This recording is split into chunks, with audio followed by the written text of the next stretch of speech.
So, I got my hands on a Mangler Squig and I want to do something weird with it.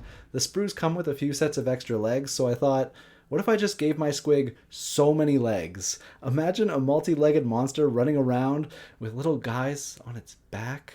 Why does that sound so familiar? Yep, I'm making a squig Catbus. Welcome to Goblins.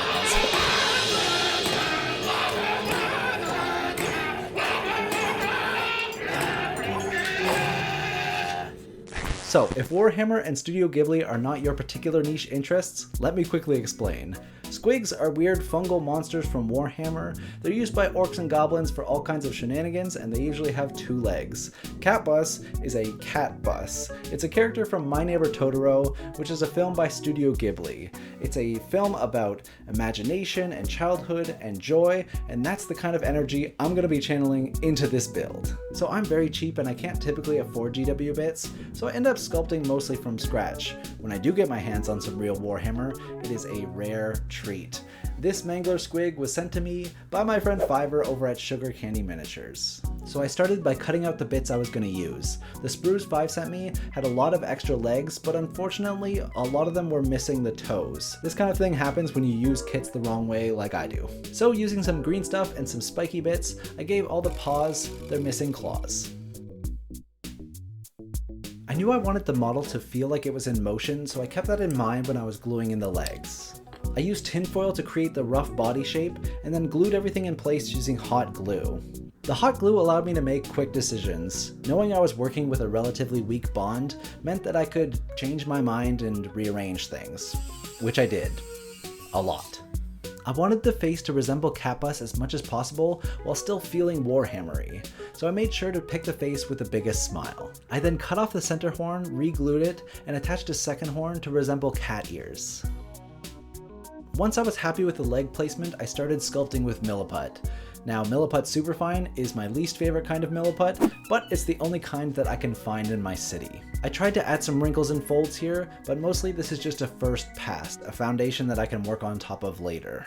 I've said this before, but I'll say it again, if you want your sculpt to look good, use references. When I sculpt, I use a lot of references, usually taking bits and pieces from each to create the effect that I'm going for. Luckily, while searching for references, I found this creature, Woola from John Carter, a movie that I have not seen, but this creature was a perfect reference for a big, chubby, wrinkly creature with multiple legs. Next, I started sculpting the face to make it look more cat-like. I first attached round plastic domes to act as the eyeballs. It is much easier to sculpt eyelids and face details when working around a solid eyeball. As always, I used green stuff for these details. I tried to make the eyes look as cat-like as possible, and then I went in and started sculpting a much more feline nose.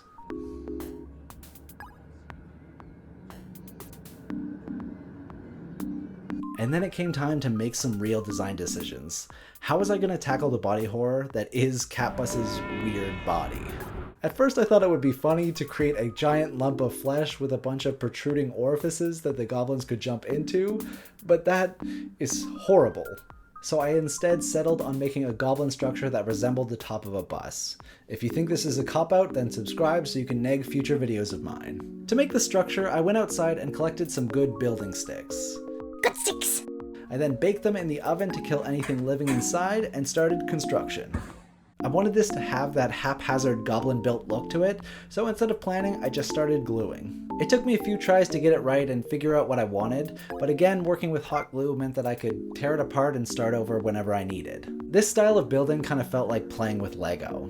As a kid, it might surprise you to know that I didn't really care about building the sets as per the instructions. I like to dump out all of my Lego into a pile and make something new with the pieces. Kit bashing invokes this same kind of joy for me.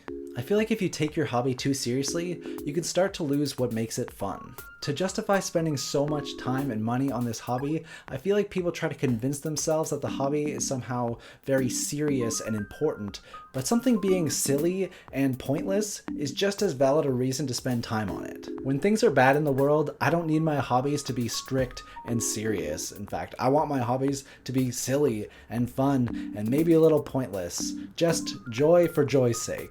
Building like a goblin is exactly that. It's stupid and fun. I want this build to have that classic goblin aesthetic, and that to me is scavenged materials and dead animal bits. So I went searching through my bits box and I found this ram skull. It was a near perfect fit and was a nice homage to the divided windshield shape of a bus that I was going for. Off camera, I made a few teeth and tusks out of Sculpey and then glued those in place. And to bring in some more GW bits, I glued in some shields to the side of the bus. In my troll video, I stole the lower jaw of this boar, and now I'm looting its pauldrons. And finally, I kit bashed a mounted crossbow to add on top. Quick shout out to Bard, Dan, Trent, Fiverr, and Escher, who have all gifted me bits. I now have a proper bits box, and I feel unstoppable. With all those bits attached, this guy's looking ready to prime. But as with most of my sculpts and kit bashes, after priming, I noticed a bunch of bad textures and little gaps. My go-to solution for this is gesso. Undiluted gesso for canvases is thick enough to fill small gaps, cover unsightly blemishes, and blend together sloppy kit bashing. Once the gesso was dried, I finished adding the base coat. Now, I wanted so badly to use oil paints for this. If you haven't seen my oil painting video, go and watch that. But I have been completely converted to using oil paints to paint my minis. Unfortunately, I needed the paint to dry quickly for what I had in mind, so I'm just using regular old, boring old mini paints. Honestly, up until now, this is a pretty normal kit bash. It kinda just looks cool and would fit into any goblin army. But I've talked a big game about whimsy and making stupid shit, and this build is not nearly stupid enough. So you know what that means. Fur. Using a static grass applicator, I am making this creature 100% more fluffy. And it turned out amazing. I have zero regrets. I think it looks so funny. Obviously, this makes the model a little less durable, a little harder to transport, but that to me matters less than making something that I really enjoy. This is the kind of build that makes Warhammer fun for me. After he was nice and furred up, I finished the paint job.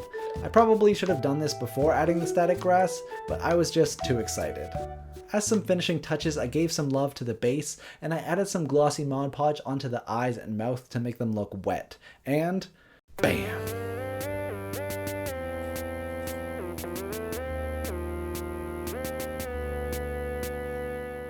This build is hilarious and I love to look at it. I think adding extra textures like this is a great way to make your models unique. I know it's not for everybody, but for me, it's perfect. I encourage you to try and tap into that sense of childlike wonder. Build like a goblin or make something stupid that makes you laugh. If I made you laugh, or you want me to keep making stupid things, consider joining me over on Patreon. I'm working towards doing this full time, and every dollar there gets me one step closer to achieving that dream. That's all for this one. As always, let me know what kind of weird, whimsical, stupid stuff you want to see me make next time. Bye!